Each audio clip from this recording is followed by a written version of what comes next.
So in the condition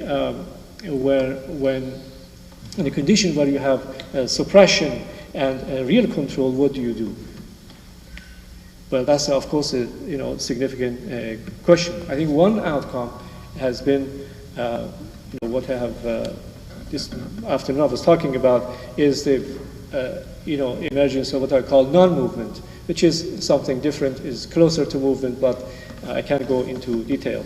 But as such, it is not organized, structured, identifiable movements. Other may be, in fact, the development of some kind of a social movement, but in a different form. I think, to me, ultimately, what defines a social or political movement is not really its form. What defines a social movement or political movement is its power. Its power. The power of a movement consists of a power to cause three important things: to cause threat, to cause uncertainty, and to cause disruption on the part of the authorities. Through these three things, we actually put pressure on the authorities or adversaries to make concessions and do reform. Right? If a movement cannot do this, then it is not effective. So I think that the green movements actually, in terms of disruption, that is people, like in Egypt, going into the street and disrupting order upon which the state is responsible, that has been probably lost because of repression, because people now are really at home or in their workplaces, not on the street. But however, I think that it still retains the power of to cause threat and uncertainty. And I think this threat and uncertainty is something one can read from the regime, from the adversaries, from the regime. It's constantly, every day, they say that the movement is dead, and yet they are talking about fitna, the sedition. And constantly they're talking about it. So they feel something that they feel that they are very much threatened. It has actually some way disrupted the ordinary sort of normal flow of operation of the government. In fact, there have been a lot of ceremonies and so on that usually the government, like religious ceremonies, that have been going on. But after the Green Movement, they have stopped that, because that is a potential for, again, for the realignment and sort of collective presence, physical presence of movement activists in the public spaces. So in a sense, there is a situation is not ordinary, it is pretty extraordinary.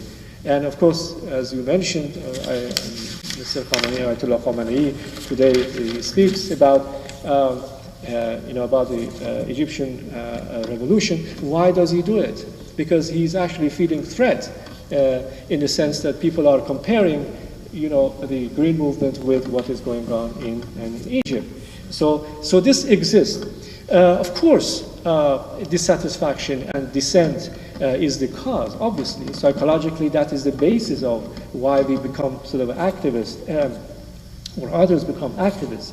Of course, it existed for a long time before the emergence of the Green Movement. But this dissent in post-election became channelized. There's a difference between dispersed dissent and, of course, channelized dissent. There's a difference between, rain everywhere, and then when this rain channelizes, it becomes a river. And the river that has a name, that has a symbol, it has color, is a green river. It has a direction and some kind of a supervision as well on the part of those people whom the green activists consider to be leaders. For instance, Mr. Karoubi or the other one, Mr. Mousavi, although they themselves say that we are not leaders. We talked about it. I mean, leadership is not that you appoint yourself as leaders. Leadership is one which others appoint you as leaders, right? They give you the authority to be leaders. So there is a supervision for this river as well. But this is a peculiar, however, kind of movement. you know, it lacks, of course, a centralized social movement organization. And of course, it's a problem that you don't have an office, a headquarters, that people go there and talk and strategize and so on. It is very difficult. And it cannot have because of the, you know, sheer repression. But there do exist, of course, certain networks that connects different constituencies to one another. Of course, networks and connections could be both physical, it could be real, and even it could be imagined. And even imagined network and imagined solidarity could be extremely important to make a particular movement alive. So I think it has, as I mentioned, a leadership, but in fact, the leadership that, an identified leadership that the Green movement has, even is more pronounced than the leadership that Egypt sort of uprising has. So there is such a thing. I think it is, but however, the leaders themselves say, well, we are not one. It's kind of a peculiar situation. Also, this movement is very diffuse. It is evolving with very diverse constituencies, a lot of different ideas. Is religious, secular, some radical, some gradualist. So it's very diverse, and a lot of discussion is going on, which of course is a characteristic of social movements. There is a debate in it, but at the same time, it's a situation where people are adding new claims and sometimes doubting. Anyway, the whole apparatus, the whole entity, which I call it the Green movement, is something which is, in a way, it is nowhere, but at the same time everywhere. It is like a loud voice. It is like a noise, a strong wind, steam that exists. It's there. It affects, but it is not really. It cannot be captured. But of course, it has some weaknesses too, and I think it's very important to take that into account. And I'm going to finish after this. So, what do you do? How do you sustain a movement under a repressive state? Is the $100 million question? How do you do it? Of course, organizations like Akhwan al-Muslimin or Muslim Brothers, which was established since 1928, has existed, and it does exist, and has gone through a number of ebbs and blows, a lot of repressive phases, but it has survived. But that movement has survived because of a very strong organization. A strong organization in the workplaces, in the neighborhoods, in the clubs, in the women's groups, in the youth groups, in cooperatives, and so on. And so the issue of kinship, friendship, and worship, these three things are extremely significant for the survival of such a movement. So now those people who are supporters of Green should think, what type of organization is needed in order to sustain its continuity. There is also, of course, pluralism and democracy. And as I said, there's a lot of debate and discussion, this is good. But also it does have the danger of differentiation and discord.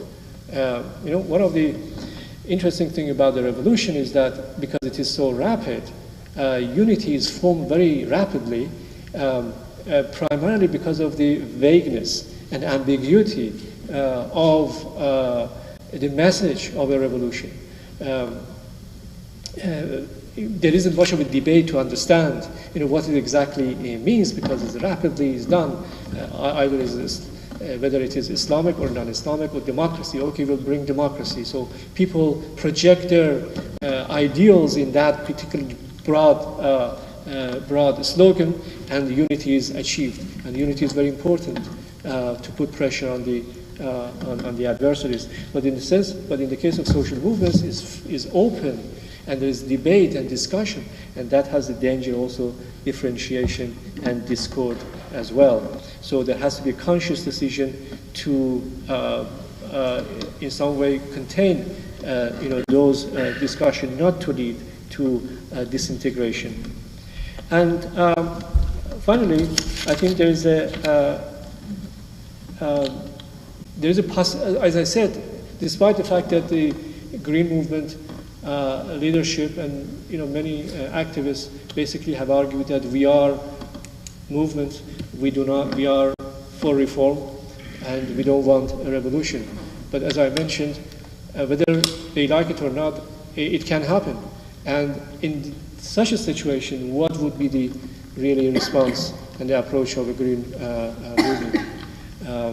After all, Bouazizi, who started to ignite himself, and then, as a sense of protest, did not intend to ignite a revolution, but it happened.